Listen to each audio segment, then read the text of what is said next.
10:30 हो रहे हैं, हमें कोई बसेस रिसीव नहीं हुई है, कोई भी बस नहीं आई है, कुछ नहीं, कोई चीज नहीं। हम सुबह से भूखे हैं यहाँ पे।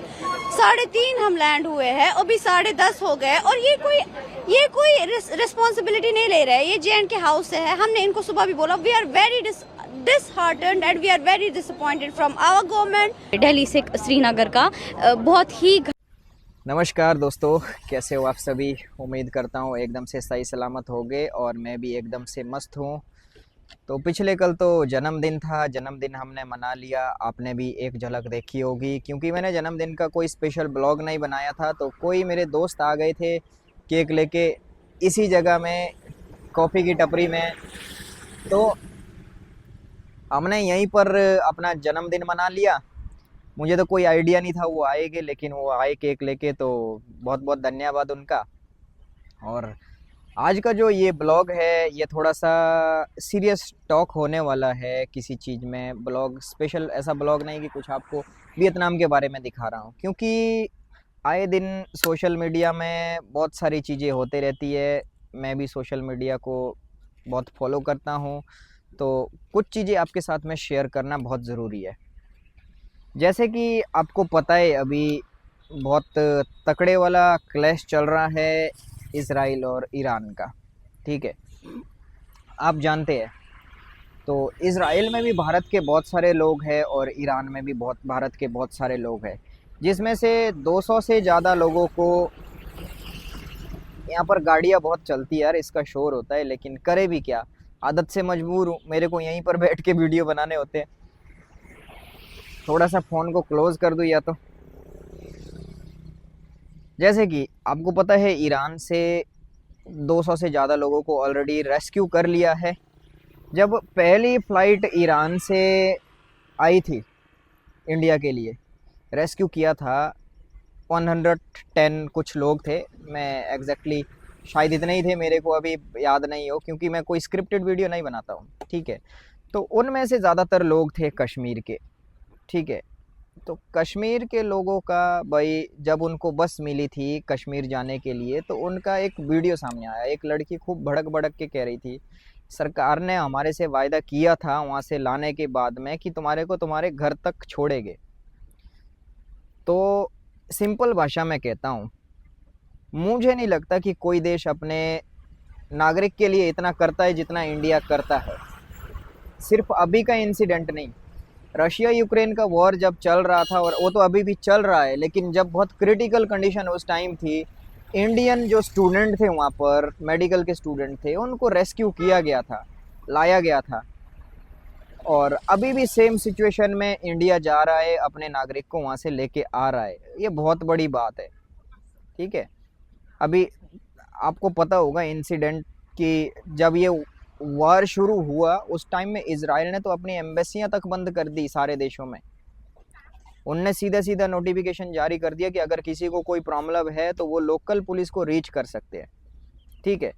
लेकिन हमारा इंडिया वॉर सिचुएशन में लोगों को वहाँ से अगर ला रहा है, मैं वियतनाम में रहता हूँ, मैं बाहर देश में रहता हूँ, कल के लिए हमारे को भी कोई ऐसी सिचुएशन हो, जब हम अपने देश से बाहर निकलते हैं ना, उस टाइम हम सरकार से ये नहीं पूछते कि हमें बाहर जाना है, क्या कॉन्सिक्वेंसेस होने वाले हैं।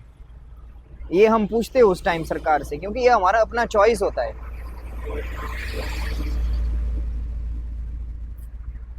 हम अपने चॉइस के हिसाब से, पैसे के हिसाब से हम बाहर जाते हैं। लेकिन जब कोई प्रॉब्लम क्रिएट होता है तो उस टाइम हम सरकार को पकड़ते हैं। और अब आप ये बोलेंगे कि भाई, अगर इंडिया में रोज़गार हो, बढ़िया सब कुछ चीज़ें हो, तो हम बाहर ही क्यों जाए। तो ऐसा भी नहीं है, इंडिया में भी तो लोग काम कर रहे हैं भाई। अपनी एक पर्सनल चॉइस होती है। कुछ मान के चल लो, कुछ लोगों के पास रोज़गार नहीं है, बट उसमें भी ऐसा नहीं है कि इंडिया सपोर्ट नहीं कर रहा है आपको। इंडिया बहुत सपोर्ट कर रहा है। स्पेशली बात करते हैं अभी जो कश्मीर के स्टूडेंट थी उसके इंसिडेंट की। भाई क्या हो गया कि उनने वीडियो बना दी घर तक पहुंचने। उनको थैंकफुल होना चाहिए गवर्नमेंट का। इंडिया उनका घर है, ईरान उनका घर नहीं है। अगर उनको ईरान से रेस्क्यू करके इंडिया तक लेके आ गए ना, वो दिल्ली में एंटर हो गए ना, वो भाई इतना तो उनका खुद का फर्जी भी बनता है, वो अपने घर तक तो अपने आप भी पहुंच सकते हैं। ऐसे लोगों की मेंटालिटी ना बहुत खराब होती है कि अगर उनको इतना भी अच्छा नहीं लग रहा है ना, मैं तो कहूँगा ये उनको सालों को फिर से ईरान में छोड़ के आ जाओ, उसके बाद तुम खुद आ जाओ बेटा, घर आ जाओ, ये बढ़िया इलाज होगा। भाई तुम्हारे को फ्री में लाया जा रहा है, इतना तो कम से कम कॉमन सेंस होना चाहिए कि भाई अब तुम अपने घर में जैसे जाओ, तुम्हारे को तो शुक्रगुजार होना चाहिए, तुम्हारी जिंदगियां बच गई वहां से। तुम जाते समय थोड़े सरकार को पूछे थे कि हम ईरान जा रहे हैं। तो इसमें थोड़ा सा कॉमन सेंस होना चाहिए लोगों का। अब मुझे नहीं पता भाई, इस वीडियो को देख के कुछ लोग मेरे को भी गालियां देंगे, मैं तो खुद विदेश में रह रहा हूँ, कल के लिए यहाँ पर कुछ ऐसी कंडीशन होती है, अगर हमारी सरकार हमारे लिए इतना कर दे कि हमारे को अपने कंट्री में पहुंचा दे, वो हमारा घर है, इंडिया मेरा घर है। मैटर नहीं करता मेरा घर दिल्ली में, शिमला में है या फिर कश्मीर में है, इंडिया मेरा घर है। वहाँ पर मेरी खुद की रिस्पॉन्सिबिलिटी बनती है कि मैं एक बार मैं एयरपोर्ट में उतर गया हूँ, वहाँ से बाद में जैसे मर्जी, उनको तो बल्कि बस कि बस गंदी है, ये है वो है, चलो भाई बस की तो तुम सफाई कर सकते हो, गंदी किसने की है? लोगों ने ही गंदी की ना, सरकार ने तो गंदी नहीं की ना। इसमें भी तुम सरकार को ही बोलोगे सरकार ने गंदी की है? जब लोग अपनी रिस्पॉन्सिबिलिटी जब तक नहीं समझेंगे ना, तब तक इंडिया ना तो बदलेगा ना ही बदल सकते हैं, उल्टी तुम लोग गंद ही फैला सकते हैं। गंद फैलाने वाले आम जनता ही होती है। सरकार ने जो चीज़ें दे रखी है, अगर उसका अच्छे से उपयोग करेंगे तो गंद कहाँ से फैलेगी? हम ही लोग, मैं ये नहीं कह रहा हूँ कि भाई हम ही लोग कहीं ना कहीं फैला रहे ना। तो कुछ चीज़ों के लिए हमें खुद रिस्पॉन्सिबल होना चाहिए। और कुछ ऐसे भी भाई साहब है बाहर से जो हर समय ऐसी ऐसी वीडियो बनाते हैं कि जिसमें उनको सिर्फ सरकार ही बेकार दिखती है। सीधे सीधे बात करते हैं, मैं ध्रुव राठी की बात कर रहा हूँ। ध्रुव राठी हमेशा ऐसी वीडियो बनाएगा जिसमें वो सरकार की बुराई करते हुए थकता नहीं है।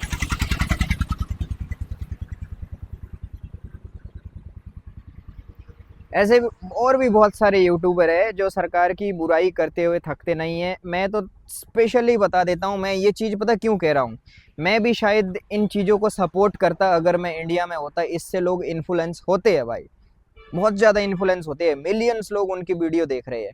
मैं बाहर देश में रहता हूँ, मुझे बखूबी पता चल चुका है कि बाहर देश की सरकार उनके नागरिक के लिए कितना करती है, कितना देती है, और इंडिया में कितना करती है, कितना देती है, अच्छे से पता चल चुका है भाई। इंडिया डेमोक्रेटिक कंट्री है। वहाँ पर तुम लोग रोड में उतर जाते हैं, तुम लोग ट्रेन को फोड़ देते हैं, आग लगा देते हैं, बस को तोड़ देते हैं। बाहर देश में कुछ ऐसा करके दिखाओ ना। अमेरिका में अभी बवाल हुआ, डेमोक्रेटिक कंट्री है अमेरिका भी, लेकिन जैसे वहाँ पर बवाल बढ़ा, लोग आग लगाना शुरू कर दिए, वहाँ पर मिलिट्री उतार दी, हो गया ना, शांत हो गया ना सारा मसला शांत। तो हमारी सरकार हमारे को इतना सपोर्ट कर रही है, इतना घटिया घटिया कुछ लोग काम कर रहे हैं, उसके बावजूद भी उनको खुली ऑप्शन है तुम तबाही मचाओ, फिर भी कुछ नहीं बिगाड़ रहे। और ज़्यादातर रीज़न भी यही है कि हमारे लोग दो पल के लिए भी नहीं सोचते हैं कुछ उल्टा सीधा करने के लिए। सरकार की प्रॉपर्टी को बर्बाद करते हैं, तोड़ते हैं, फोड़ते हैं, आग लगाते हैं, उसके बाद बोलते हैं कि सरकार कुछ नहीं करती। सरकार क्या करेगी भाई? अपनी प्रॉपर्टी को दोबारा से बनाएगी या तुम्हारे लिए कुछ करे? तो जस्ट मेरा मैसेज इस वीडियो के थ्रू यही है कि कुछ लोग बाहर है जो इन्फ्लुएंस कर रहे हैं, जो चमचागिरी करते हैं। मेरे लिए, मेरा पॉइंट ऑफ व्यू के लिए, मैं ये नहीं कह रहा हूँ कि भाई बीजेपी बढ़िया है। बीजेपी कोई भी सरकार बढ़िया नहीं है। जितने भी बंदे आते हैं ना, वो अपने फायदे के लिए आते हैं, लेकिन जो सरकार कुछ कर रही है तुम्हारे भले के लिए, वो काम बढ़िया है। जो पॉलिटिशियन लीडर्स होते हैं, 95% पॉलिटिशियन लीडर अपना बिजनेस जमाने के लिए कुर्सियां पकड़े हुए हैं। तुम इस वीडियो के माध्यम से ये मैं बीजेपी की वो चमचागिरी कर रहा हूँ, ऐसा कुछ नहीं है भाई। मेरे लिए सब बराबर है। मेरे घर में ना तो बीजेपी फ्री का राशन दे रही है, ना तो कांग्रेस वाले, ना आम आदमी, ना कोई और, ठीक है। खुद मेहनत से हम कमा रहे हैं, खा रहे हैं, लेकिन हमें ये तो दिख रहा है कि तब क्या होता था, अब क्या हो रहा है, ये डेफिनेटली दिख रहा है अच्छे से। विदाउट एनी पॉलिटिकल व्यू रखते हुए मैं कह रहा हूँ कि जो कंडीशन अभी भारत की है, जिस लेवल पे भारत जा रहा है, वो बहुत ही एक तकड़ी अचीवमेंट है भारत के लिए।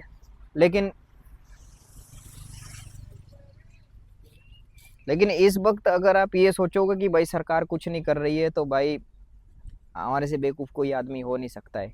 हमारी सरकार हमारे लिए बहुत कुछ करती है। बाहर मैंने देख लिया है, बाहर रह चुका हूँ, देखता हूँ कहाँ की सरकार कितना करती है। तो थोड़ा सा अवेयर हो जाओ, स्पेशली वन साइड जो किसी पॉलिटिकल पार्टी को सपोर्ट करता है उसको सपोर्ट मत करो, रियलिटी देखो, इन्फ्लुएंस मत हो। वो नेता अगर कोई बीजेपी का है, कांग्रेस का है, उसकी क्वालिटी देखो कि वो काम क्या कर रहा है, वो सही कर रहा है या नहीं कर रहा है, उसके काम के हिसाब से उसको सपोर्ट करो।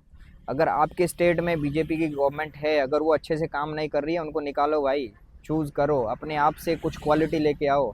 सिर्फ परिवारवाद को मत देखो, अपने आप को समझो और क्वालिटी पे फोकस करो।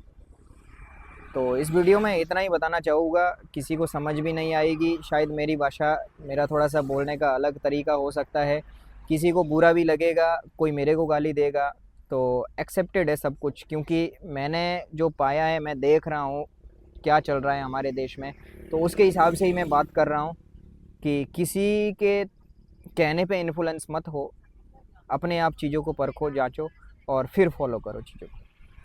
तो बस इस वीडियो में इतना ही कहूँगा, रखता हूँ, थैंक्स।